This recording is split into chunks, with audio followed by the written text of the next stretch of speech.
All right, so we're going to get started. So today, your classmates will be presenting the seminar. All right, so Vanessa. Sí, perfecto. Ok. Buenos días a todos. Hoy estaremos realizando el seminario en el cual pues estaremos hablando del desarrollo de imágenes y sensores para examinar el impacto de los metales en la salud humana.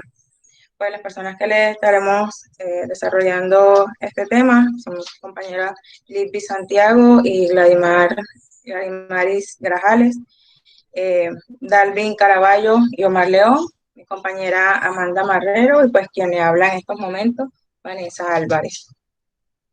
Ok, nosotros escogimos pues para discutir en este seminario el trabajo titulado Sensor multifuncional basado en carbonos porosos derivados de estructura de metal orgánico para el monitoreo de la salud humana, de la salud en tiempo real. Pues antes de iniciar en sí con la presentación del paper que nosotros escogimos para discutir en el día de hoy, pues debemos tener en cuenta algunas definiciones pues que nos permitan comprender el tema a tratar. Y pues para esto pues es importante conocer inicialmente qué es un sensor. Un sensor pues es una herramienta que detecta procesos biológicos, químicos o físicos y pues luego transmite o reporta esta información. Dicho de otra forma o en otras palabras, pues no es más que un dispositivo que nos permite captar o medir magnitudes que para efecto de este trabajo pues son magnitudes físicas como lo es presión y temperatura y pues las puede transformar en señales que sean capaces de ser entendidas por un microcontrolador. Estos sensores pues son de gran ayuda para los proveedores de salud, así como también los pacientes que los utilizan, debido a que a través de ellos pues podemos asegurar que se tome una decisión adecuada acerca del momento en que se debe de realizar cierto tratamiento. Estos sensores pues pueden ser ya sea adheridos a la piel, de contacto, sin contacto, cutáneo, y pues esto se debe a que ellos están diseñados ya sea para trabajar dentro o fuera del cuerpo.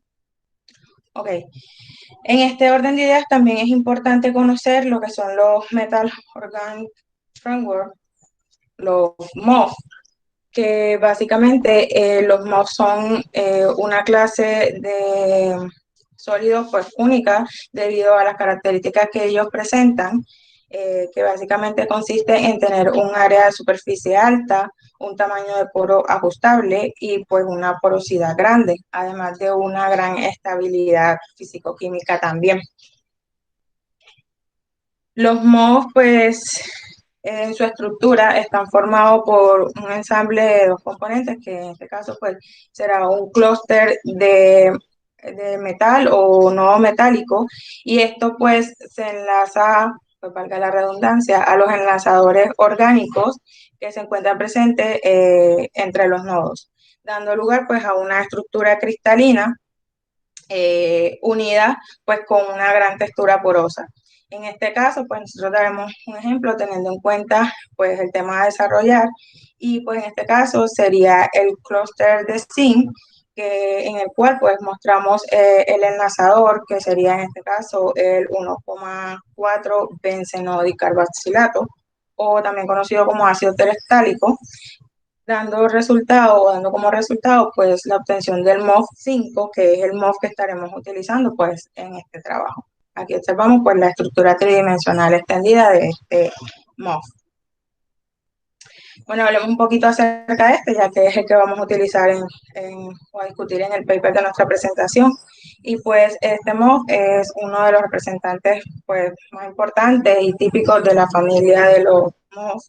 Y pues se caracteriza por presentar una estructura tridimensional, como lo mencioné anteriormente, pues compuesta por el ácido terestárico y el clúster de zinc, pero también se caracteriza por presentar un esqueleto abierto, una estructura de poro controlada, un área de superficie pues bastante alta y alta estabilidad térmica. Estos MOF, pues, al pasar el tiempo han adquirido un rápido desarrollo debido a que estos pueden ser utilizados en diferentes campos, como lo es en el campo energético, en la química, en los materiales, así como en la ciencia de la vida también. Este tipo de compuesto, en particular el MOF5, se ha sintetizado, principalmente a través de métodos hidrotermales, solvotermales, y algunas veces también se han realizado basado en el uso de microondas o pues procesos sonoquímicos. Antes de continuar, también es importante mencionar algunos campos de aplicación de los MOOC, que en este caso, pues, este ha sido ampliamente utilizado en lo que tiene que ver con el almacenamiento de gases, en la fabricación, pues, bien lo van a ver en el día de hoy también de sensores, e incluso también en lo que es la administración de drogas, pues obviamente debido a las características que estos presentan, como las porosidades, la estructura de poros también bien definido, el área de superficie que presentan que es bastante alta, y aparte de esto, pues la preparación sencilla que presentan.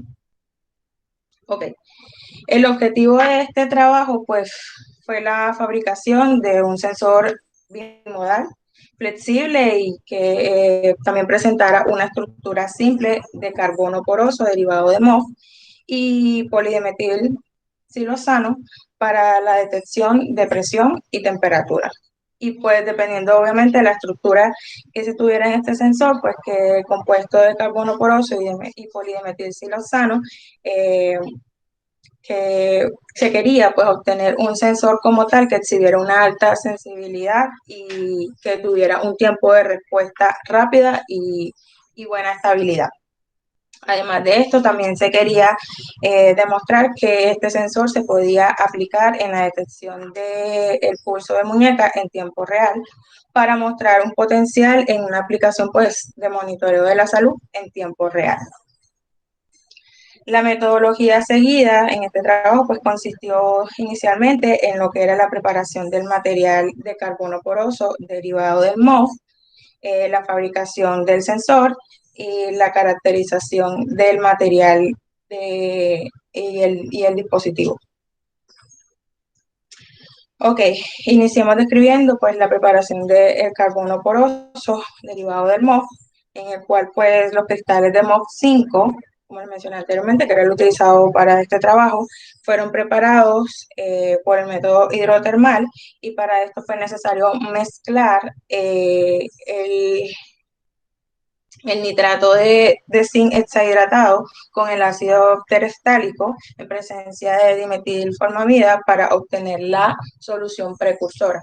Una vez se obtenía esta solución precursora, pues esto era colocado en el horno durante 24 horas, y finalizado este tiempo, pues se obtenía el producto de reacción, el cual era filtrado, lavado, secado, y posteriormente pues se obtenían lo que eran los cristales de MOF5, como lo observamos aquí, que eran cristales blancos. Estos cristales pues eran sometidos a un tratamiento térmico a 800 grados centígrados para pirrolidizar lo que era la especie orgánica, y pues así obtener lo que eran las nanopartículas de óxido de zinc y carbono, que serían de color negro y las cuales posteriormente serían sometidos a un tratamiento con ácido, que en este caso consistía en una solución de ácido acético, y posteriormente a esto, pues esto se hacía básicamente era para eliminar lo que era el óxido de zinc y poder obtener lo que era el compuesto de interés, que en este caso era el carbono poroso.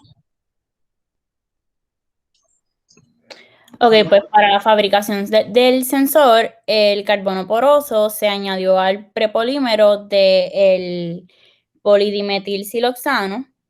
Entonces, para hacer la película, pues se añadió el carbono poroso en polidimetilsiloxano sobre el politereftalato de etileno recubierto de óxido de indio y estaño, y luego se hizo un tratamiento térmico. Luego de esto, se cubrió la parte superior con otra pieza de politereftalato de etileno recubierto de óxido de indio y estaño, y se unieron los cables conductores de cobre a los electrodos del óxido de indio y estaño.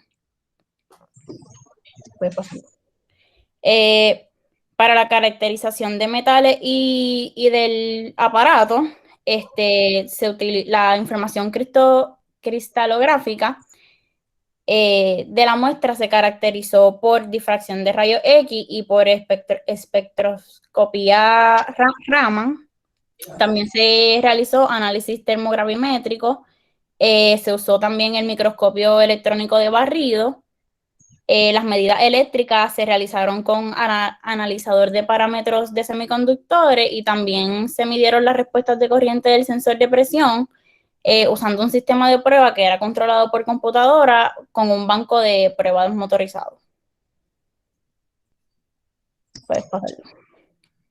Ok, pues para empezar con la caracterización del sensor basado en un compuesto de carbono poroso y polidimetilsiloxano, se realizó con el análisis termogravimétrico, se comprobó que el MOF5 se descompuso en óxido de zinc y en carbono poroso a temperaturas mayores de 550 grados centígrados. Por consiguiente, el carbono poroso tridimensional se obtuvo por la descomposición termal a 800 grados Celsius y con un grabado ácido. Esto es de la figura 2. Para la figura 3, la morfología se utilizó el microscopio electrónico de barrido para verificar la morfología de la superficie del MOF y de sus derivados, que eran óxido de zinc y el carbono poroso. Pues se exploró los cristales de MOF5, se vio que en la figura A son cúbicos y con un tamaño de partícula de 50 a 80 micrómetros. También para la figura B, luego de que el precursor del MOF5 se descompusiera en óxido de zinc y carbono, la forma se quedó igual, o sea, la forma cúbica se mantuvo, pero esta se tornó más porosa, como no sé si lo pueden apreciar en la figura. Para la figura C, luego de que se remueve el óxido de zinc, la estructura se torna aún mucho más porosa. Ya lo puedes pasar. También se caracterizó el compuesto de carbono poroso en polidimetilsiloxano mediante el microscopio electrónico de barrido y se muestra específicamente aquí en la figura B el top view y en la figura C el cross-sectional view. En la figura B, pues se ve como las partículas del carbono poroso están dispersadas por la matriz de polidimetilsiloxano y el recuadro lo que muestra aquí es una sola partícula del carbono poroso, el recuadro que está en rojo.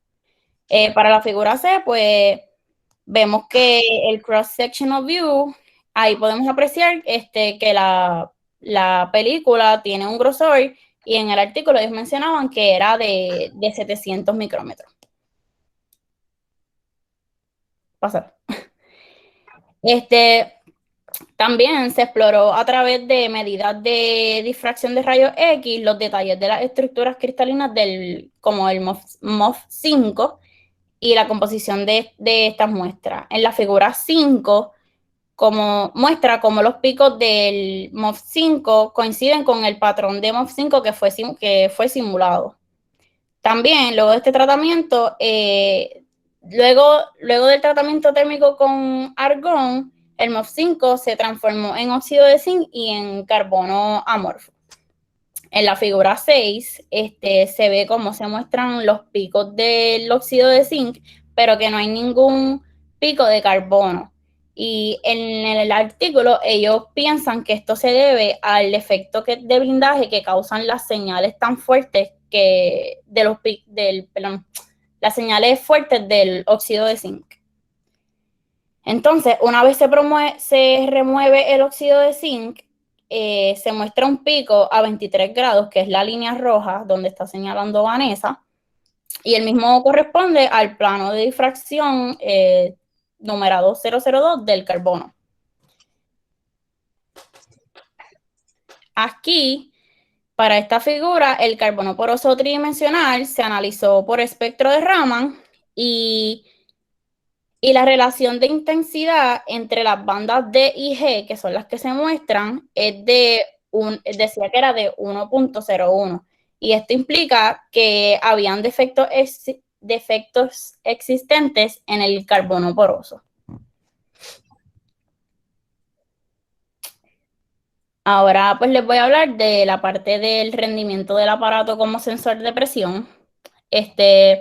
Pues el mecanismo, aquí se muestra el mecanismo del sensor de presión. Que básicamente es que cuando se aplica una presión externa en el área de contacto dentro del compuesto, que es el carbono poroso en polidimetilsiloxano, y entre los sustratos, pues aumentan para así reducir la resistencia que hay. Cuando se aplica la presión, se forman más vías conductoras de corriente. Y este aumento en vías conductoras de corriente mencionaban que podía pasar podía ocurrir por dos procesos. Y era porque los poros dentro de la película del compuesto se comprimían, aumentando el área de contacto entre las partículas de carbono poroso adyacentes, reduciendo así la resistencia, o porque el área de contacto entre los sustratos del politereftalato de etileno recubierto de óxido de indio y de estaño,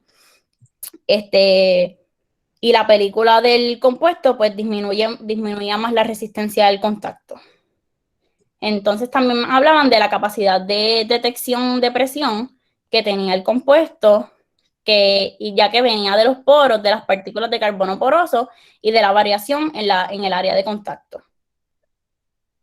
Ya puedes pasar al próximo slide. Aquí, pues para la figura 9A, se midieron las respuestas.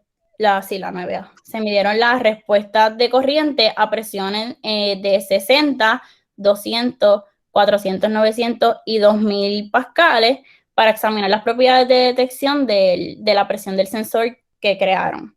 Y se ve que a medida que aumenta la presión, la corriente también aumenta. Para la figura 9B, la sensitividad obtuvo un valor de 15.63 kilopascales. Pues a medida que se aumentaba la presión, aumentaba el cambio en corriente. Y esta alta sensitividad permitía que se pudiera detectar el pulso en la muñeca, que es para lo que se quiere hacer este sensor, en donde se quiere probar. Para la figura 9C, esta muestra la respuesta del sensor de presión cuando se aplica una presión de 20 pascales y cuando se le quita cuando se aplica la presión y cuando se le quita. Esto indica un límite de detección bajo con un valor de 20 pascales. Entonces, en los recuadros que ven en esa figura, la 9C, muestran un tiempo de respuesta de 60 microsegundos cuando se aplica la presión y un tiempo de 75 microsegundos cuando se quita la presión. Entonces, al ser un tiempo de respuesta bien rápido, esto permite que el sensor creado controle los pulsos de la muñeca en tiempo real. Para la figura 9D, pues esto fue una prueba de durabilidad para monitorear el cambio en corriente correspondiente al tiempo real. Y se encontró que no hubo un cambio significativo en la corriente. Lo que ven amplificado, porque toda esa franja negra son como que las bandas, porque son las bandas. Pues esto que ven arriba amplificado es la corriente a mitad de este test. Y los picos aquí, pues como pueden ver, son casi idénticos. Y esto es un indicativo de una buena durabilidad y repetibilidad. Lo que indica que el sensor es altamente estable en funciones repetidas y a largo plazo. Puedes pasarlo. Para la figura 10, pues tenemos que para probar el sensor se adjuntó el mismo a la muñeca de un humano para detectar así los pulsos arteriales de la muñeca en un tiempo real.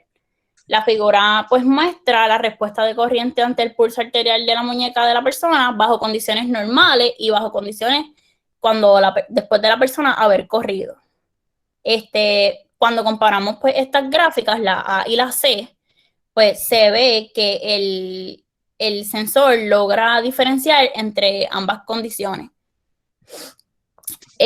Para la figura B y D, esta muestra como dos presiones arteriales sistólicas, la 1 y la 2, y la presión arterial diastólica, pues se detectan en una onda de presión del pulso.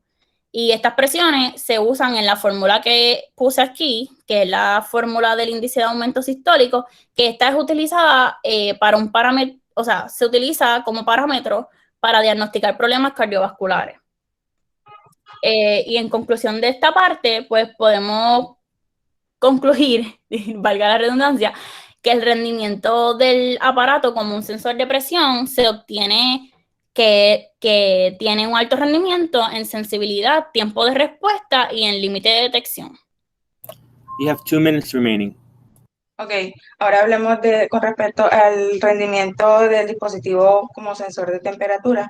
Y pues para esto, como ya observamos, además de la presión, también se midieron las características pues, de resistividad de la temperatura de nuestro compuesto, pues para explorar pues su capacidad en detección de la temperatura. En la gráfica, pues básicamente lo que observamos es una gráfica de corriente y voltaje, en el cual pues se observa que a medida que se iba disminuyendo, a medida que iba aumentando la temperatura, iba disminuyendo la corriente, lo cual pues este comportamiento es lo que ellos han denominado como un efecto de coeficiente de temperatura positivo.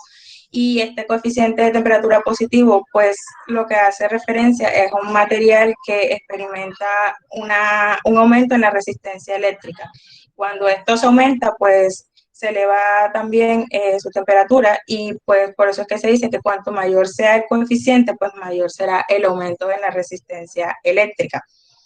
Pues con los datos obtenidos, los autores pues manifestaban que estos datos eran consistentes con otros sensores de temperatura que se basaban pues en materiales que también eran conductores y en polímero. Y pues el coeficiente de temperatura positivo, pues se le atribuye este comportamiento a la expansión térmica del polímero como tal. Pues también aparte de evaluar, obviamente, también era importante ver si este sensor fabricado tenía pues fuertes efectos, aparte del coeficiente de temperatura, pues de alta sensibilidad.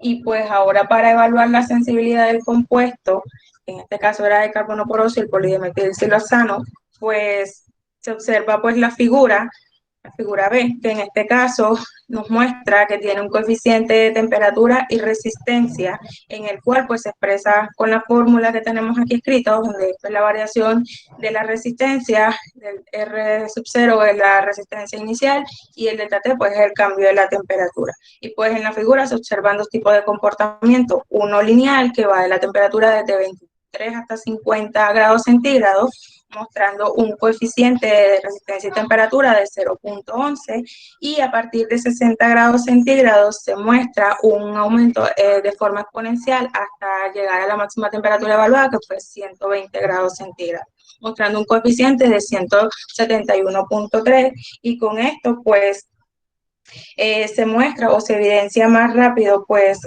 que la respuesta de la película obtenida en el sensor, pues era como ellos lo manifestaban, que tenía un comportamiento de coeficiente de temperatura alto. También quisieron evaluar pues el tiempo de respuesta y para esto ellos utilizaron... Conclude the presentation, so please go to your conclusion slide. Ok, simplemente era mencionar que lo evaluaron a temperatura de 70 grados centígrados, donde mostró un cambio y pues que no hubo ningún cambio en respuesta cuando era con agua a temperatura ambiente.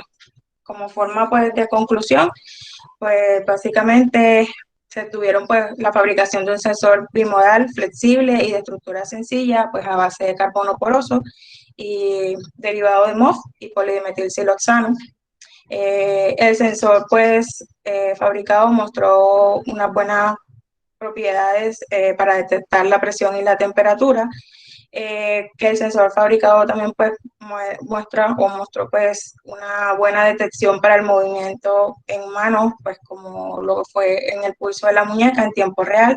Además que también se observaron pues una buena respuesta en la variación de temperatura con una alta sensibilidad y un tiempo de respuesta rápido. Y pues todos los parámetros evaluados básicamente indican que el sensor pues tiene un gran potencial para monitorear pues la salud. Esta fue la referencia del paper y pues gracias. Preguntas. All right, thank you. So if anyone has questions, please write them in the chat room. All right, so I'm going to start with my first question is the choice of MOF. Why did they choose that particular MOF in the treatment of the making of their device?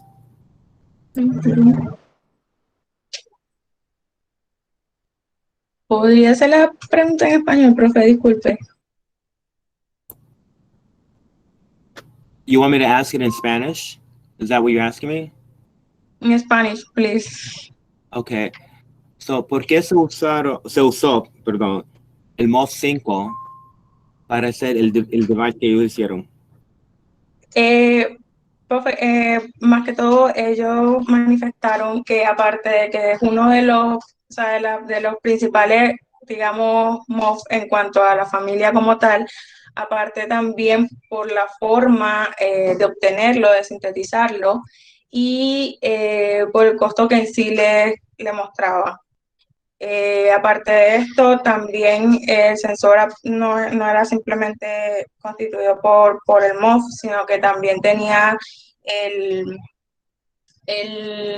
polidimetilsiloxano, que básicamente también manifestaban que ellos lo utilizaban debido a las características de biocompatibilidad, transferencia y pues bajo costo que tenía como tal. Okay, so Gerald has a question. His question is, could you explain the way the PCPDMS is capable of measuring blood pressure? Dice, ¿cómo es que el dispositivo es capaz de medir presión? No entendí completamente aún después de leer el artículo. Ok, él controla lo que es la presión. Bueno, si observaste un poco lo que mencionó Amanda con respecto a que se evaluó a una persona, o esto se le dirigió a una persona antes de que realizara una actividad física para poder monitorear lo que era el pulso cardíaco como tal. Recuerda que para poder tú medir la presión necesitas conocer lo que es el pulso cuando tú tienes la respuesta a niveles diastólicos y sistólicos, y básicamente eso era lo que hacía el sensor en ese momento, captar pues el ritmo o el número de pulsos que se mencionaban o que se tenían pues en ese momento y sacar la relación entre las presiones que tenían. Es la forma en que generalmente pues funciona este tipo de dispositivos para medir presión. No sé si eso responde. Okay. All right, thank you. Okay, so we're going to move on to our next presentation. Ok, aquí me toca. Yo tengo que dejar de presentar.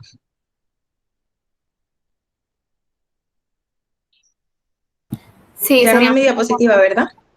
Está bien. Sí, ya no se ve. Ok, dale, gracias. Ok, vamos a estar presentando JLP. Voy a presentar mi pantalla. By the way, Professor, I received your email and I tried to put them exponentially, but it didn't let me the PowerPoint, and I've been trying till now. All right, well, just make it known that should be a superscript. Yeah, I'll just make it now. Okay.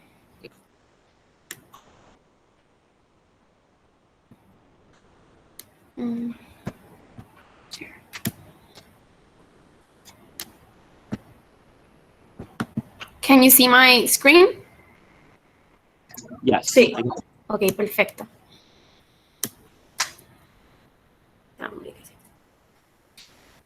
Ok.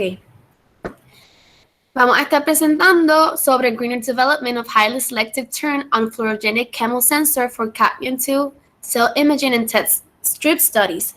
Mi compañera Lisby Santiago Pagán y yo, Gladys Grajales Áviles. As an introduction, la detección de iones de metales pesados ocupa un lugar importante en lo que es el campo de la detección. Debido a esto, es importante, debido a que estos metales tienen efectos peligrosos para la vida de los seres humanos, la industria y el medio ambiente. El cadmio, que es el metal del cual vamos a estar hablando, cadmio positivo 2, es un metal pesado con una vida biológica promedio de 10 a 30 años de vida y es utilizado ampliamente en diversos campos que tienen una exposición extrema a los seres humanos por diversas fuentes y tienen efectos tóxicos adversos que causan trastornos graves como disfunción renal, trastornos en el metabolismo de calcio, cáncer de próstata, cáncer renal, trastornos reproductivos, esclerosis lateral amiotrófica y trastornos del sistema nervioso. Algunas de las cosas que aumentan la exposición del cadmio positivo 2 en los seres humanos pueden ser fumar cigarros y alimentos que han sido contaminados. Debido a que muchos alimentos han sido contaminados, el límite de cadmio positivo 2 en el agua potable sugerido por la Agencia de Protección de Medio Ambiental de los Estados Unidos, que es la EPA, es de 5 ppb, 5 partes por billón. Y también se incluye el cadmio como contaminante prioritario.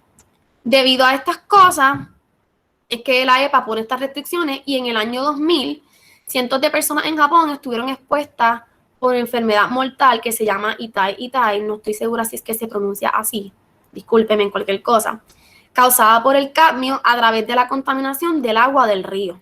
Por lo tanto, es bien esencial poder detectar el cadmio más 2 para poder controlar y evitar los efectos adversos. Aunque hay muchos métodos hoy día convencionales para detectar el cadmio positivo 2, debido a la rentabilidad, el tiempo de reacción, la viabilidad, es esencial desarrollar un sensor colorimétrico y fluorescente con un enfoque que sea más ecológico. La detección directa de cationes y aniones metálicos es posible mediante técnicas fluorescentes o colorimétricas. El método colorimétrico tiene una ventaja significativa como la simplicidad, la rapidez, la alta sensibilidad, menor consumo de tiempo y en el campo, ya sea a simple vista o utilizando un espectrofotómetro. El quimosensor que ellos van a utilizar debe ser de una buena solubilidad y debe tener el menor límite de detección posible. Los sensores desarrollados sobre la base de SCIF tienen una amplia aplicación y son útiles debido a su bajo costo y a sus propiedades quelantes. Las propiedades ópticas de estos sensores se incrementan debido a la fuerte complicación con los iones metálicos y entre diferentes sistemas de ligando utilizados con los complejos de metales de transición. La base de SCIF, que contiene átomos donantes que son oxígeno y nitrógeno, muestran una selectividad hacia los metales y han recibido mucha atención con el cambio de lo que es la biomimética. Es muy importante desarrollar un fluoróforo con un sitio de coordinación para la unión de ciertos iones metálicos, que esto es lo que ellos se enfocan principalmente. Hay muchos mecanismos que fueron propuestos para la detección de los iones metálicos mediante fluoróforo y la transferencia de electrones fotoinducida. Tienen lugar preferentemente cuando intervienen una fracción orgánica y el TIC, que tiene un lugar de formación de complejo. La TIC está diseñada principalmente para los sensores que son de fluorescencia. En este trabajo, ellos proponen una síntesis de especificidad de la orientación hacia el cadmio más 2 sin la interferencia de otros metales. Y el límite de detección resultó ser mucho más bajo en comparación con los otros informes recientes. El ligando que AAPAI detectó selectivamente el cadmio positivo 2 tanto con el colorimétricamente como fluorimétricamente y actúa como un sensor de ojo desnudo, si fue que ellos lo mencionaron, que cambia de color amarillo marrón pálido intenso al añadirle el cadmio positivo 2. Los objetivos los mencioné anteriormente, que era ellos buscan proponer un radical la síntesis y la especificidad de focalización hacia el cadmio más 2 sin la interferencia de otros metales. Esa es la principal de ellos. Estos fueron algunos de los metales. Disculpen, intentamos de ponerlo elevado, como el profesor le indicó ahorita, pero no sabemos por qué el PowerPoint no nos dejaba. Todos estos materiales químicos, ellos los usaron de alta pureza, los más puros que ellos pudieron encontrar. Porque además de usar el cadmio, ellos usaron otros metales también. Ok. Los General Metallurgy, ellos le hicieron la síntesis del ligando, que APAI, que la voy a estar explicando más adelante. Para caracterizaciones usaron FTIR, HNMR, SEM y High Resolution Liquid Chromatography con Mass Spec. Y entonces, para la Evaluation of Selectivity usaron calorimetría, absorbancia y fluorescencia. Y para las evaluaciones de aplicación usaron estudios de células vivas, estudios de imágenes de células vivas y análisis de muestras reales. Entonces, para el análisis computacional usaron cálculos de DFT. Ok. Lo que es la síntesis por microondas del ligando AAPI. Aquí ellos usaron 4-aminotipirina y el carboxaldehído de 9-antreceno. Ellos lo molieron finamente hasta convertirse en un polvo. Y esta mezcla fue irradiada con un pulso de 100 watts durante el lapso de 2 minutos a 120 grados Celsius. Ellos también utilizaron 2 gotas de ácido acético como catalizador. Durante este proceso le aparece una masa sólida naranja, la cual ellos la lavaron varias veces con hexano para poder obtener un producto puro en rendimiento cuantitativo. Y las impurezas ellos las eliminaron por cromatografía de columna y la columna que ellos usaron fue de alúmina, con una mezcla de acetato de etilo y hexano. Entonces le tomaron un espectro de RMN de hidrógeno y consiguieron los picos característicos de protones de metilo en 2.54 y en 3.27. Entonces los otros picos de protones aromáticos los hallaron en 7.41 y 7.47. Para los protones del anillo de antreceno, de antreceno fueron en 7.56 y 7.65. Y por último, los protones de imina los consiguieron en el 8.15, 8.17 y 8.71.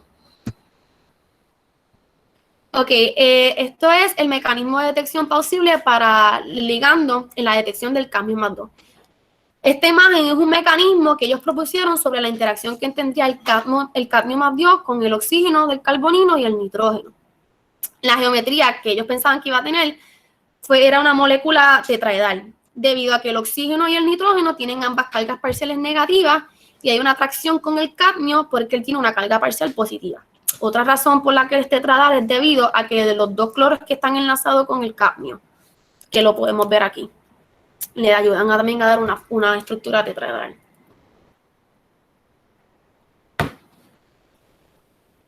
Ahora mi compañera. Ahora yo les voy a discutir ahora los resultados más relevantes, comenzando por los resultados de espectroscopía infrarrojo.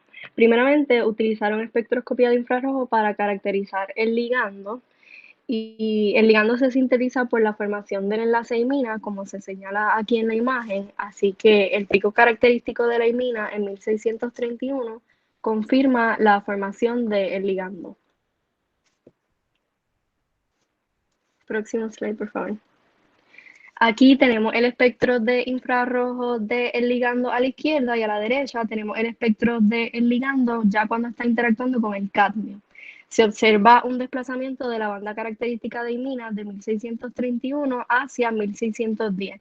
Y esto se debe a que efectivamente el cadmio está interactuando con el nitrógeno de la imina, causando el desplazamiento en la banda. También en el espectro del complejo contiene las bandas en 631 y 584 centímetros a la menos 1, que corresponden a las señales de cloro y de cadmio.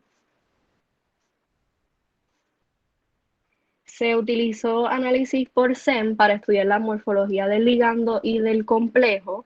En la imagen A se observa el ligando individual con una superficie rugosa e irregular que los investigadores relacionan con el hecho de que es una macromolécula. Y en el resto de las imágenes se encuentra el complejo. Al añadir el metal se observa un cambio en la morfología y una superficie más agregada que describen como pequeñas esponjas. y señalan que el complejo alcanza una estructura micromolecular. Se llevó a cabo análisis de espectrometría de masa, tanto para el ligando y el complejo, con el fin de caracterizar. A la izquierda se observa el espectro de masa de AAPAI y la señal en M sobre Z 392 corresponde a la masa del ligando, que nuevamente corrobora la síntesis de la molécula. Entonces, a la derecha se observa el espectro de masa del complejo y la señal en M sobre Z 573 corresponde a la masa de el ligando junto a la masa de cadmio, que confirma la formación del complejo. Primeramente se llevó a cabo el análisis de resonancia magnética nuclear de protón para caracterizar el ligando, y luego se llevó a cabo una titulación en donde se iba añadiendo cadmio al ligando para evaluar qué efecto tendría esta adición sobre las señales en el espectro. Y al aumentar la concentración de cadmio, pueden ver que todas las señales se fueron desplazando levemente hacia la derecha. Y esto evidencia que se estaba formando el complejo con cadmio, ya que la adición de cadmio afecta el ambiente químico y, por lo tanto, la energía de resonancia de los protones. Luego de las pruebas de caracterización, los investigadores trabajaron en estudiar la selectividad del ligando al ion de cadmio. Primeramente, llevaron a cabo ensayos colorimétricos y de absorbancia. Los investigadores querían observar si la formación del complejo se podía detectar a simple vista en base a un cambio de color, porque en esto se basa la utilidad del complejo como un sensor. Y efectivamente, como observan en la figura A, el ligando AAPI individual tiene un color amarillento y la adición del ion de cadmio logró un cambio de color amarillento a un marrón pálido. También es evidente la selectividad del ligando a cadmio porque no se observó el cambio en color cuando se llevó a cabo este mismo proceso en soluciones del ligando con estos distintos iones. También se llevaron a cabo análisis de espectroscopía de luz ultravioleta visible con las soluciones previamente preparadas que contenían el ligando con los diferentes iones. El espectro de absorbancia del ligando individual contiene picos de absorción máxima en 256 y 398 nanómetros. Y como pueden ver en la figura B, los espectros de absorbancia de las soluciones con los distintos metales y el ligando no demuestran una diferencia significativa en comparación al espectro de absorbancia del ligando. Sin embargo, al añadir 0.1 micromolar de cadmio a el ligando, se observa un desplazamiento en el pico de absorbancia máxima de 257 nanómetros a 298 nanómetros. Además, se generó un nuevo pico de absorbancia de 508 nanómetros. El desplazamiento de absorbancia y la generación de nuevo pico, ambos se deben a la interacción del metal con el ligando. Y creo que es importante notar que se está observando un desplazamiento redshift en la formación del complejo a mayores largos de onda y menor energía, que va a ser de más relevancia al final. Adicional a este análisis, los investigadores usaron espectroscopía UV-Vis para estudiar el efecto de la concentración de cadmio, y en la figura se pueden observar que a mayor concentración de cadmio, mayor es la absorbancia, como es esperado.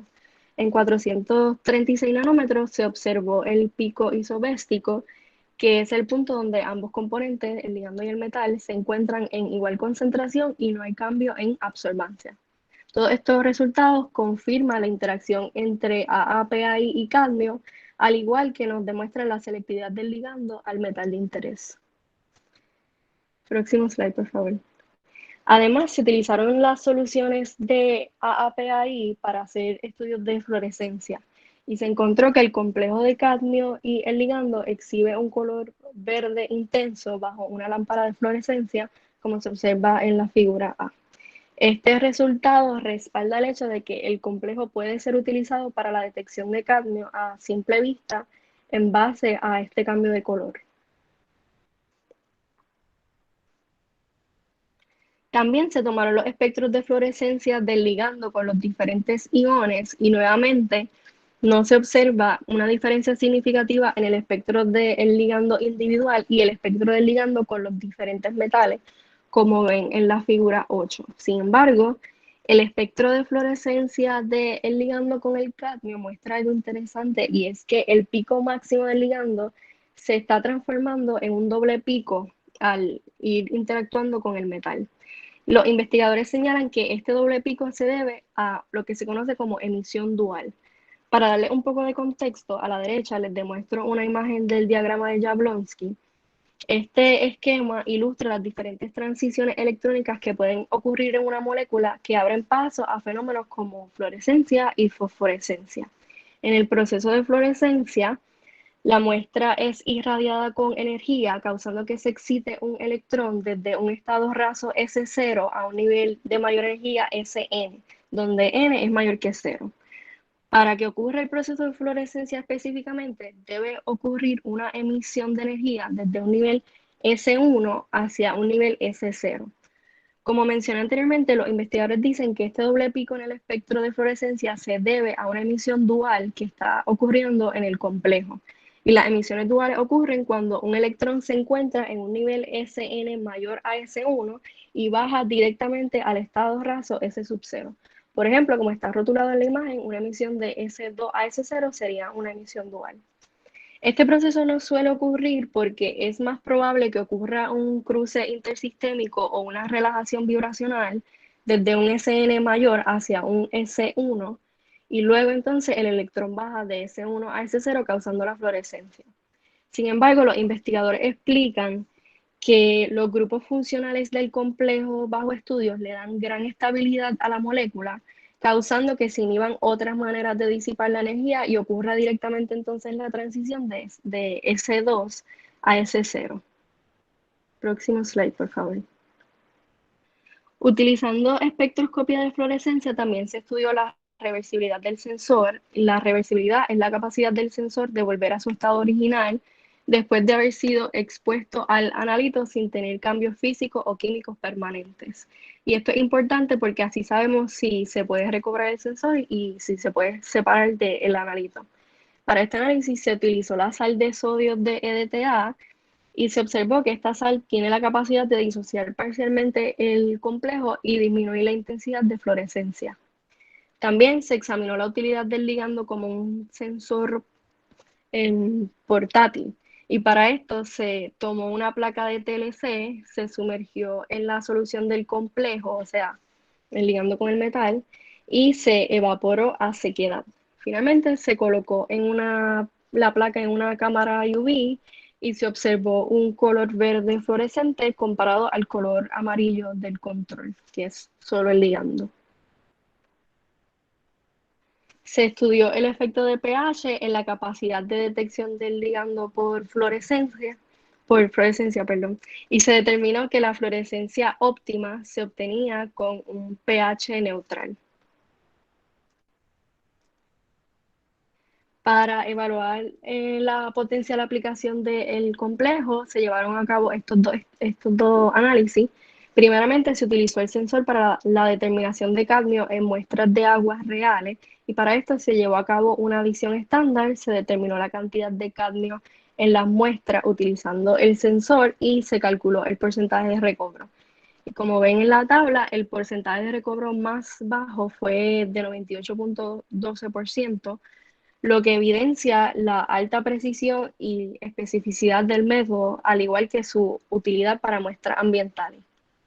También se estudió la toxicidad del ligando al exponer células de L929 al ligando y se obtuvo un porcentaje de viabilidad mayor a 90%, que confirma su potencial uso como un sensor para células vivas. Okay, you have 2 minutes remaining. Finalmente, se llevó a cabo un análisis computacional para estudiar las transiciones electrónicas del ligando y del complejo. A la izquierda se ilustra la molécula de AAPAI y a la derecha se encuentra el complejo que incluye el ion de cadmio. Los investigadores determinaron la energía de transición de HOMO al HUMO y se observa que esta energía de transición es menor en el complejo. Y esto va acorde con los espectros de fluorescencia y absorbancia del complejo en donde se observaba desplazamiento de banda a menores niveles de energía. También se encontró que el complejo muestra una transición HOMO al HUMO con orbitales HOMO localizados en el ligando y los orbitales LUMO localizados en el metal. Estos resultados evidencian que se lleva a cabo una transferencia de carga electrónica del ligando hacia el metal. Y para concluir, the antimembrane-based chemosensor was synthesized through Greener method for selective detection of cadmium. It exhibits significant color change upon addition of cadmium ion in presence of various other positive ions. The sensor is found to show optimum fluorescence response to a neutral pH, and living cell imaging analysis with complex gives interacting fruitful results that fluorescence penetrated into the cell. Real sample analysis also revealed interesting results so that the sensor of the ligand can be used as real applicant for the detection of cadmium plus 2 in micro level. Estas son nuestras referencias. Okay, thank you. So I have some questions. If anyone has a question, please post it in the chat. So one of the questions that I have has to do with why do you think the maximum fluorescence signal appeared at pH 7? ¿Podría decirlo en español, profesor? Yes, you guys know that you can't speak in Spanish, so go ahead. No, la pregunta que si la podría repetir. Oh, me. Okay, I gotta speak Spanish. Okay, great. All right, sí, por favor, trata de explicar por qué creen ustedes que la fluorescencia óptima aparece a pH 7.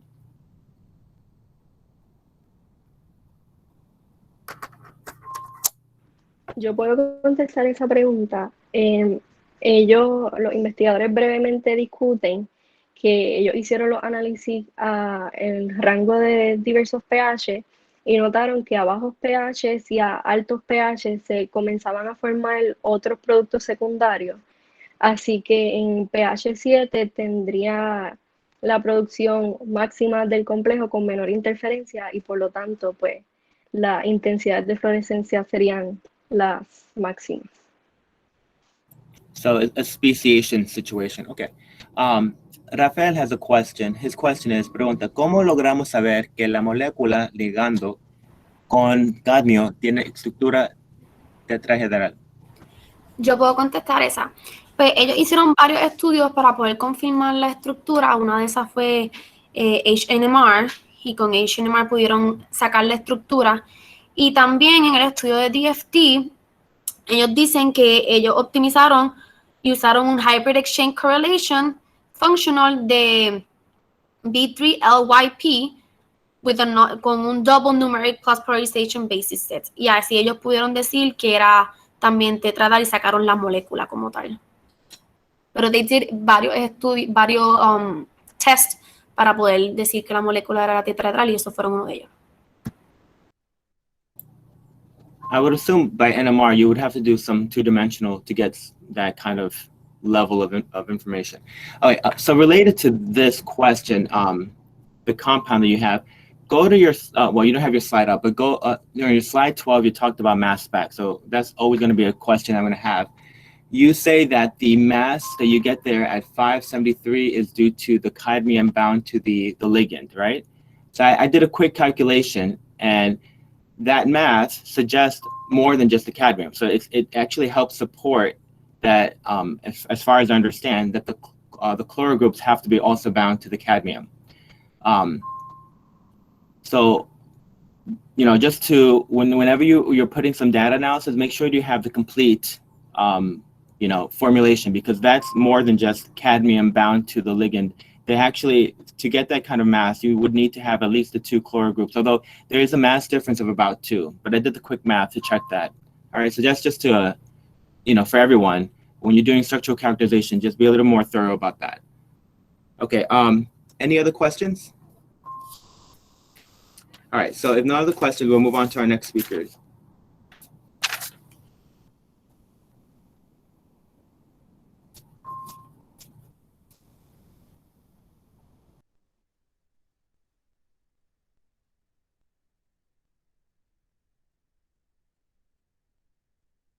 ¿Se ve la presentación bien?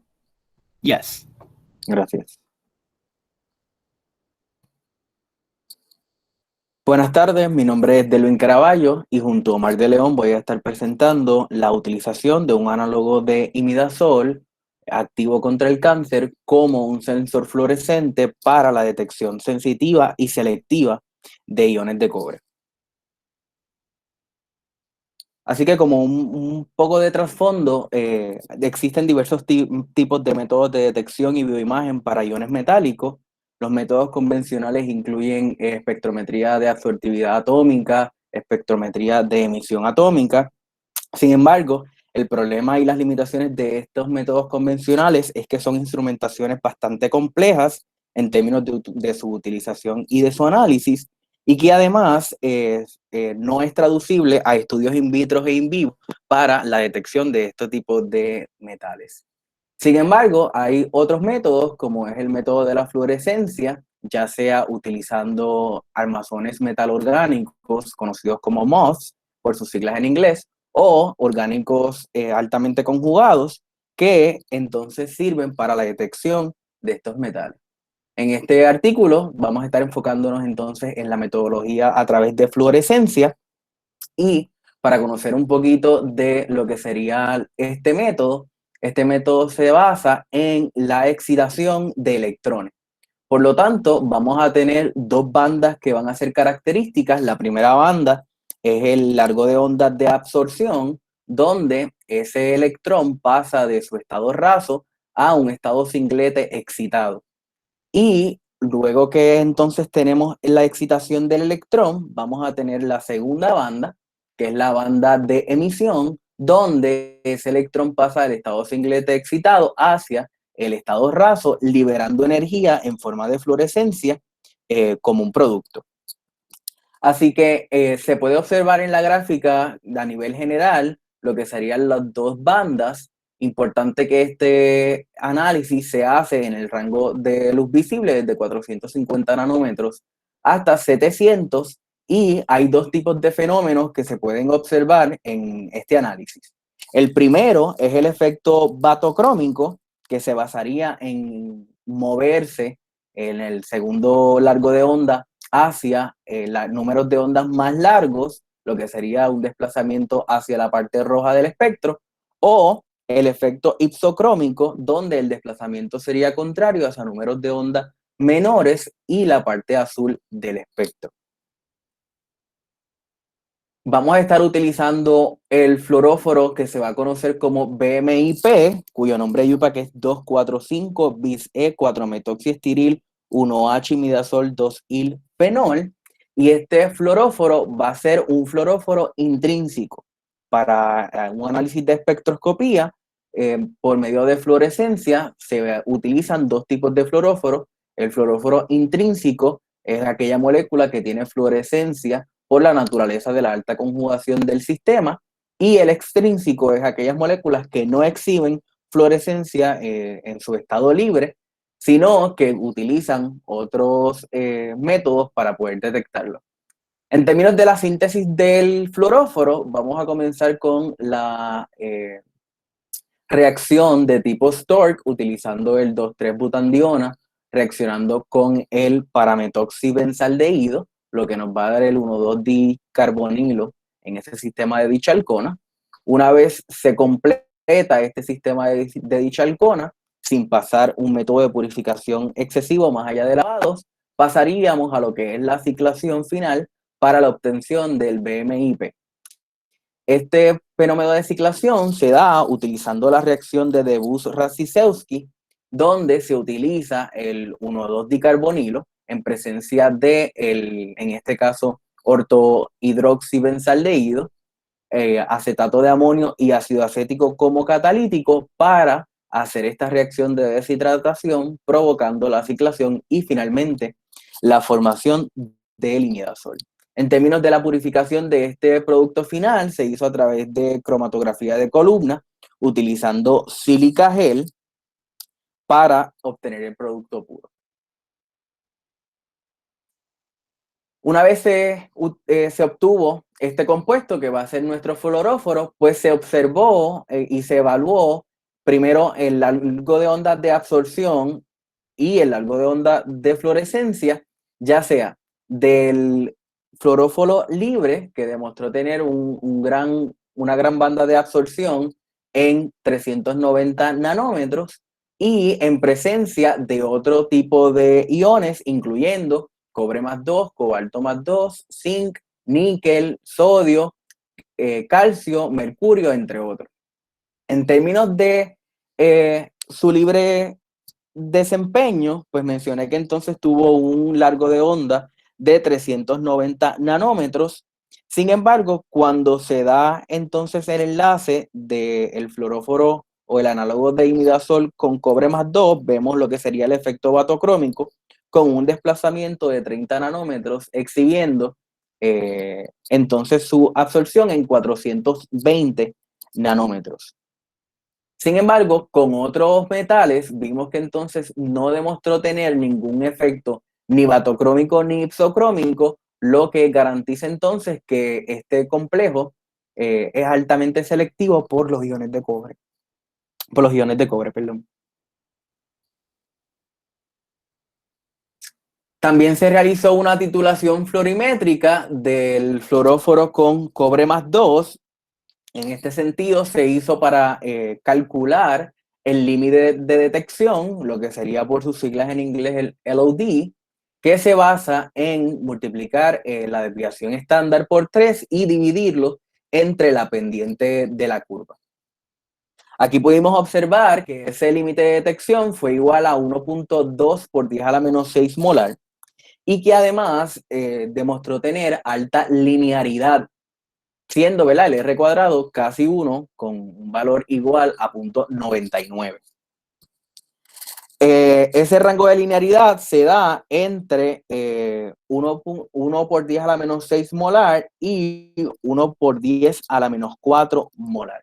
Así que nuevamente este método, además de ser altamente selectivo y sensitivo, como demostramos anteriormente, pues tiene un gran alto de linearidad y un buen límite de detección. En términos del enlace del fluoróforo con el ion de cobre +2, pues como mencionaron en presentaciones pasadas, una de las características de este complejo es que podemos ver lo que es el encendido y apagado de fluorescencia de manera visible. En el caso del fluoróforo, el análogo de imidazol, vamos a ver una fluorescencia notable a simple vista. Sin embargo, cuando se enlaza con el ion de cobre +2, entonces vemos cómo se apaga, ¿verdad?, el fenómeno de la fluorescencia. También se calculó la constante de enlace y la estequiometría de la reacción, que se pudo demostrar en la reacción química anterior, donde se utilizó la gráfica de Jobs, que es lo que se ve en la parte C. En este sentido, esa constante de enlace resultó ser 3.8 por 10⁴ litros por mol, y la estequiometría de reacción es entonces 1 a 1, lo que entonces diría que vamos a necesitar un mol del fluoróforo análogo de imidazol por cada cobre que se enlaza a él. Así que esto es bien importante porque cobre tiene unas características peculiares, ¿verdad?, dentro de lo que es los sistemas del cuerpo, como va a ser sus propiedades de antioxidante y a la vez prooxidante, y que hay enfermedades que se caracterizan por la acumulación de iones de cobre +2, como sería la enfermedad de Wilson, que se basa en altas concentraciones de este ion en el hígado.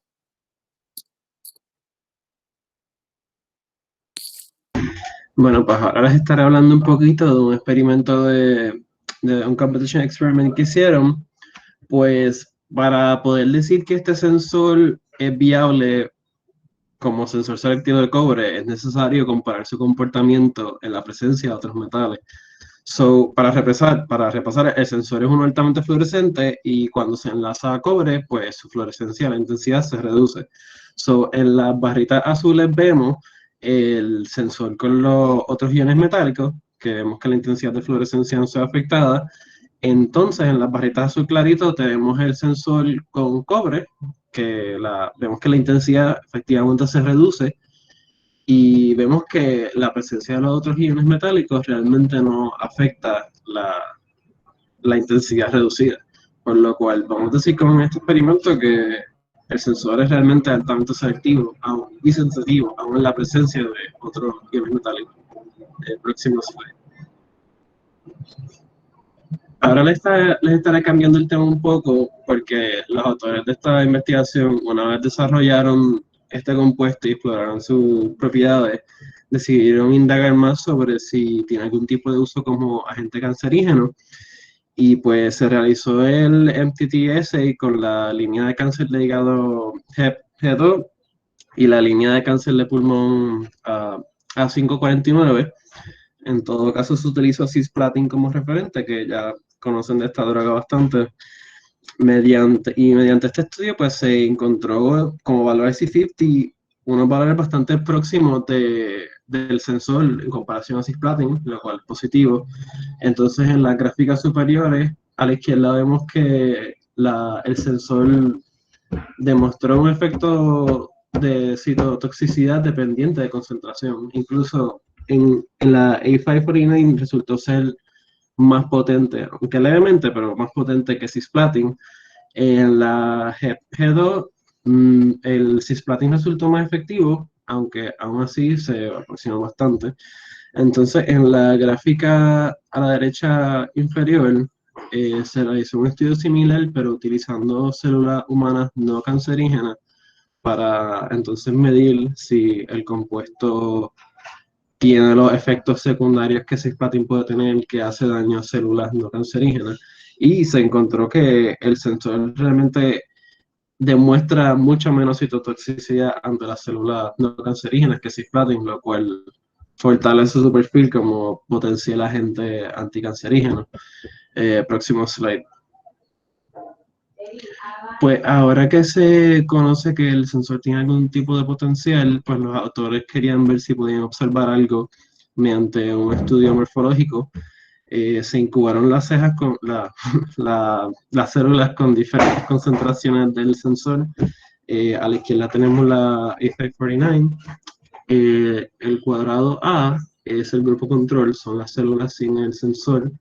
El cuadrado B son las células con el sensor a 10 micromolar, C es a 20 micromolar y D es a 40 micromolar. Así que se pueden dar cuenta del efecto inhibitivo dependiente de dosis. En la D tenemos que hay muchas menos células y el mismo patrón se ve en la G2. El C es el control, F es 10 micromolar, G es 20 y H es 40. Otras observaciones que los autores hicieron es que encontraron algunas características indicativas de muerte celular, como encontraron más células flotando, vieron que reducieron en tamaño, incluso observaron lo que llaman membrane bleeding, que me parece ser como cierto tipo de estabilización de la membrana celular. Próximo slide. Y pues para evaluar más en profundidad los apoptóticos, las células se mezclaron con el diacridine orange ethidium bromide para poder observarlas con microscopio de fluorescencia. Nuevamente, a la izquierda tenemos la A549, el A es el grupo control, B es 10 micromolar, C es 20 y D es 40 micromolar del sensor. Aquí los puntitos verdes son células vivas saludables. Los puntitos amarillos son células que ya están empezando a ser apoptóticas y los puntos rojos, naranja fuertes, son ya células necróticas. Podemos observar nuevamente el efecto dependiente de la dosis y podemos ver también que el resultado que vimos inicialmente, que el sensor es un poco más efectivo en la A549, porque a concentraciones iguales podemos ver que hay más, por ejemplo, más puntitos naranjados o rojos, lo que es más indicativo de apoptosis en la A549 que en la G2. Próximo slide. Las células también se incubaron con DAPI. DAPI es un tinte fluorescente que se enlaza al ADN. Esto se realizó para poder ver si ocurre fragmentación nuclear. Vimos el mismo patrón de leyenda. El A es el grupo control, B es 10 micromolar, C es 20, D es 40.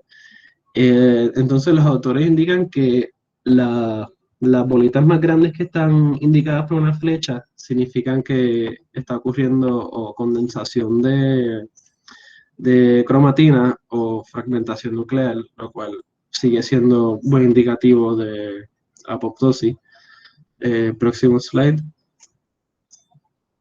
Entonces, el último paso que realizaron para poder estudiar este efecto es un análisis del ciclo celular mediante flow cytometry. Pues las células se mancharon con otro dye fluorescente, Propidium iodide, que mancha el ADN nuclear de la célula, y pues esta fluorescencia emitida se puede utilizar para monitorear en qué etapa se encuentra la célula. En esta gráfica vemos que el eje vertical es el número de células, el eje horizontal es la intensidad de fluorescencia. El primer bloque a la izquierda pues, es el grupo control de la A549, luego B es 10 micromolar, C es 20 y D es 40. Los autores analizan esto mediante el énfasis de que vieron una reducción consistente de células en la fase la fase S, lo cual puede implicar que el mecanismo antiproliferativo del sensor está más relacionado a la inhibición del ciclo celular durante la fase de síntesis de ADN. Y también mencionan que puede haber cierto tipo de efecto durante la fase inicial, aunque la fase G0 y la G1, pero este efecto, mi observación es que no se marca tan consistentemente. Por ejemplo, en la G2 hay una concentración incluso mayor al aplicar 40 micromolar. Mientras que en la en la fase S, el porcentaje se ve consistentemente reducido al incremento de concentración. Próximo slide. Entonces, lo último que hicieron, pues volviendo a encontrarle un uso a este sensor para detectar cobre, pues pusieron a prueba el sensor en un contexto fisiológico. La primera fila arriba son las A549, la fila de abajo son las GP2. El primer bloque, el A son las células solas, el B son las células con el sensor.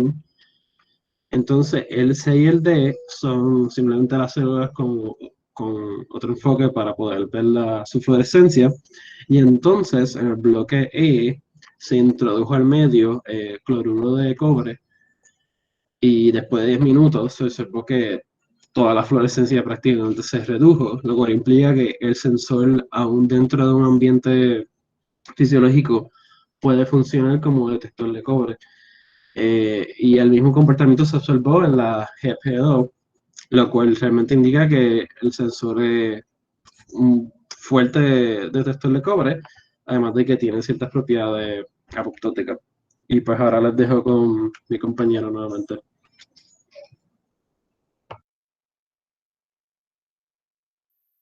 En términos de las conclusiones, pues se pudo demostrar que este análogo de imidazol es altamente selectivo y sensitivo en detectar cobre como ion. Además, a simple vista, pues podemos ver ese fenómeno de encendido y apagado cuando tenemos entonces el fluoróforo libre versus cuando tenemos el fluoróforo enlazado a cobre más 2. Tiene un bajo límite de detección, igual a 1.2 por 10 a la menos 6 molar, y además de su capacidad como sensor y su rol dentro de lo que es la bioimagen, pues también tiene toxicidad considerable en las células G2 y A549. Dentro de esto, pues sería, ¿verdad?, su protagonismo en la inhibición de estas células en la fase preparatoria G0 y G1 y en la etapa S.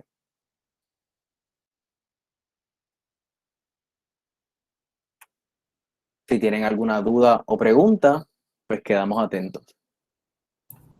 Okay, thank you. So, again, if anyone has questions, please put it in the chat. So I have a doubt. So you guys show us competition data showing that the copper is the only one to be able to induce this, in fact, with this particular sensor, this ligand, as we want to call it. Do they have evidence to show that no other metal can actually necessarily bind and induce a type of effect?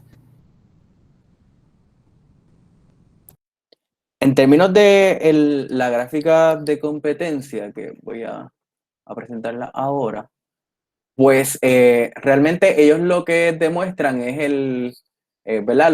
No encuentro el slide. Se me perdió. Ahí. Pues ellos hacen la utilización con estos diferentes metales, específicamente metales que tienen, ¿verdad? La misma valencia y demás, y, ¿verdad? Otros que no, pero definitivamente pues lo que ellos concluyen es que este método pues altamente selectivo para cobre y no afecta, ¿verdad? De manera considerable la presencia de otros metales. Y yo creo que en la gráfica anterior también demuestran que mediante el espectro de absorbancia que los otros metales no, like, el pico es distinto, los otros metales y el cobre, meaning que creo que el bonding it's more unique to copper y por lo tanto that's the difference en el fluorescence effect. Exacto, con los otros metales no se vio el efecto batocrómico que se vio con cobre, incluso no se vio el ipsocrómico, o sea, ni hacia un lado ni hacia el otro. So, okay, so it could be a distinct binding modality in that perhaps even if the other metals may interact with this ligand, it's not going to affect the copper interaction. Because I'm just a little uncertain about how some of these metals would not necessarily compete with the copper unless somehow the copper is binding in a way that's quite distinct, although we don't really have much information about that. That's where I have a little bit of a doubt, although the evidence obviously suggests that you do see that the copper is the one to have this kind of distinctive effect on the fluorescence of that particular compound. And now another question that I have has to do with the feasibility of even using such a sensor. So you guys point out with the set of cell studies that this compound does appear to be quite cytotoxic. So when you guys show the slide 15 and copper was used to demonstrate that it does have the capacity to turn off the signal, what concentration was used there? And really, how feasible is this information going to be as a possible sensor for the use of copper detection?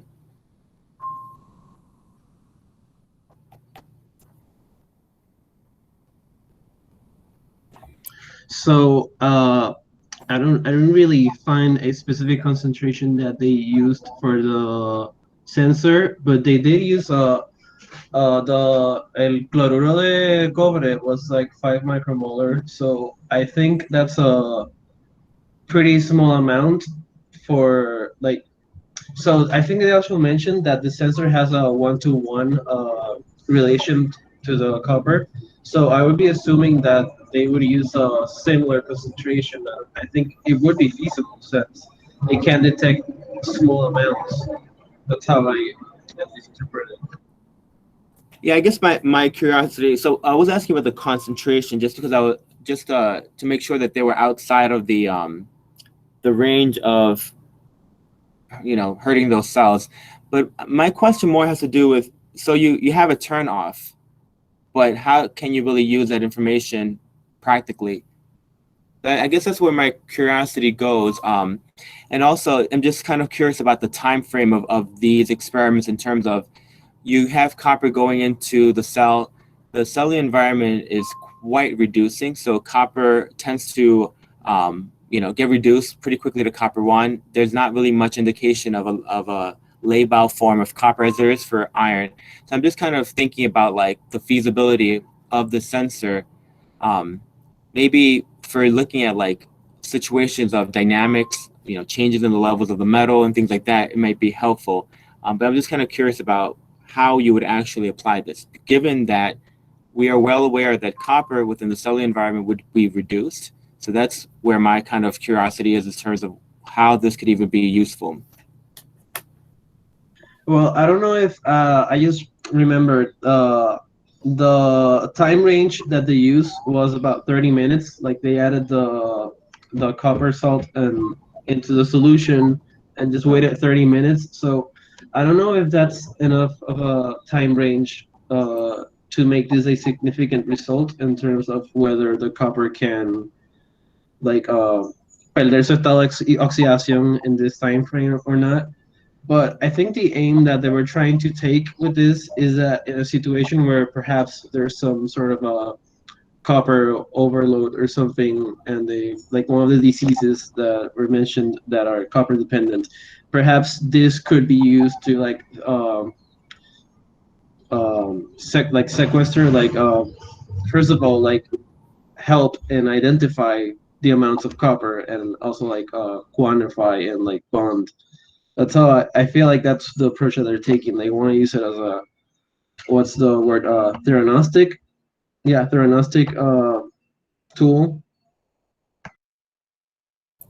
Okay, that would make a little more sense. It probably obviously is a work in progress, because I always think that something that's just a turn off, it's hard to really do much that's quantitative, given that what are you really comparing to? So that's something that's to think about when you're developing a sensor, is how exactly are you going to use this in a way that's informative. But in the context of you measuring copper that is excessive, yeah, I can see where there is utility there. It's just a matter of how practical you would use this, and even at what levels could you even possibly use this, because I'm not even sure how you can translate this to something that's in living. In this case, we're looking at cells being affected.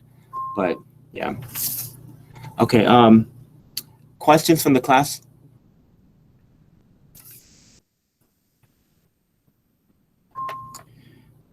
All right, so if there are no questions, I want to thank the speakers for today.